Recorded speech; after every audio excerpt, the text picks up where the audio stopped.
महामार्गावरील नालासोपारा फाटा येथे वाहतुकीला अडथळा निर्माण करणाऱ्या दुकानावर कारवाई करीत असताना दुकानदाराने गोंधळ घालत महापालिकेच्या अतिक्रमण विभागाच्या पथकावर दगडफेक केली असल्याची घटना घडली आहे। पेल्लार समिती अतिक्रमण विभागामार्फत नालासोपारा रोडवर शुक्रवारी 2 जेसीबीच्या सहाय्याने वाहतुकीला अडथळा आणणाऱ्या टपऱ्या व दुकानावर जोरदार कारवाई सुरू केली होती।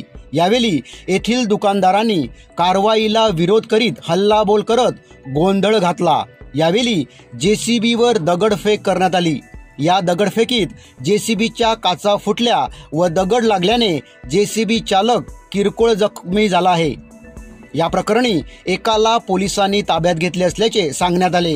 या कारवाईत शेकडो दुकानावर कारवाई करण्यात आली आहे। पेल्लार प्रभाग समितीच्या सहाय्यक आयुक्तपदी नियुक्ती होताच मोहन संखे यांनी अनधिकृत बांधकामावरील कारवाईचा धडाका सुरू केला आहे। वाहतुकीला अडथळा ठरणाऱ्या दुकानावर टपऱ्यांवर कारवाई सुरूच राहणार आहे। आतापर्यंत शेकडो दुकानांवर कारवाई करण्यात आली आहे।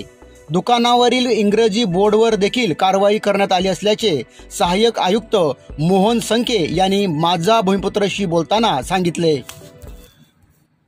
आज जी ही कारवाई आहे, माझा पहिलाच दिवस आहे सुरुवात आज पेल्लारला हजर व्हायचा आणि जे सोपारा फाट्यापासून ते संतोष भवनपर्यंत जो ट्रॅफिक होते, लोक रस्त्यावर गाड्या लावलेल्या आहेत, काही ठिकाणी जे दुकानं सोडून पुढे शेड वाढवलेले आहेत, टपऱ्या टाकलेल्या आहेत, त्याच्यामुळे लोकांना चालण्यासाठी वाहनवाल्यांना खूप त्रास होतोय आणि शासनाचा आदेश असा आहे की मराठीत पाट्या पाहिजे, पण लोकांना नोटिसा देऊन पण दुकानदारांना अजूनही मराठी पाट्या लावले नाही।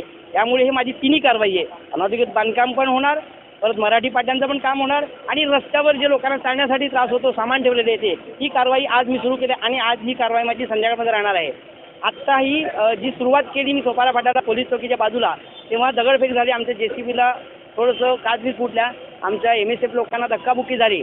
मग तात्काळ मी PIशी बोलून पोलीस बंदोबस्त घेतला आणि कारवाई सुरू ठेवलेली आहे। मी कारवाईसाठी हटणार नाही, काहीही झालं तरी मी कारवाई करणार म्हणजे करणार। आणि दिवस कारवाई सुरू राहणार आहे। आता ही सुरुवात केलेली आहे, उद्या परवा सुट्टी असल्यामुळे मी कारवाई उद्या माझी नसणार किंवा असू पण शकते, पण माझी सोमवारपासून कंटिन्यू कारवाई चालू राहणार आहे।